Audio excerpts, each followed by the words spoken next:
ইসলামী bank news top 10। চলমান সংকট সমাধানে 7 কলেজের অধ্যক্ষদের সঙ্গে জরুরি বৈঠক ঢাকা বিশ্ববিদ্যালয়ের উপাচার্য অধ্যাপক ডক্টর নিয়াজ আহমেদ খানের।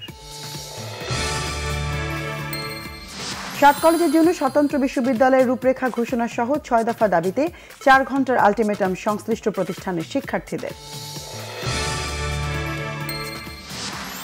স্বরাষ্ট্র উপদেষ্টা অবসরপ্রাপ্ত লেফটেন্যান্ট জেনারেল জাহাঙ্গীর আলম চৌধুরী জানিয়েছেন, শিক্ষার্থীদের মধ্যে উদ্ভূত পরিস্থিতি আলোচনার মাধ্যমেই সমাধান হবে।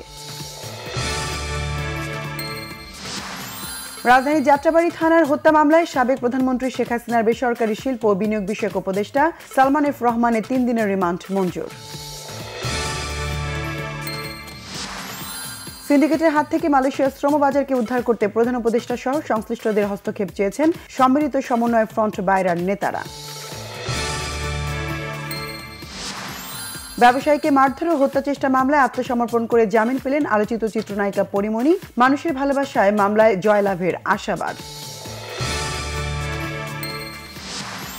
বর্তমান নির্বাচন কমিশন কোনো অন্যায় সহ্য করবে না, হুঁশিয়ারি কমিশনার আবুল ফজল মোহাম্মদ সানাউল্লাহ।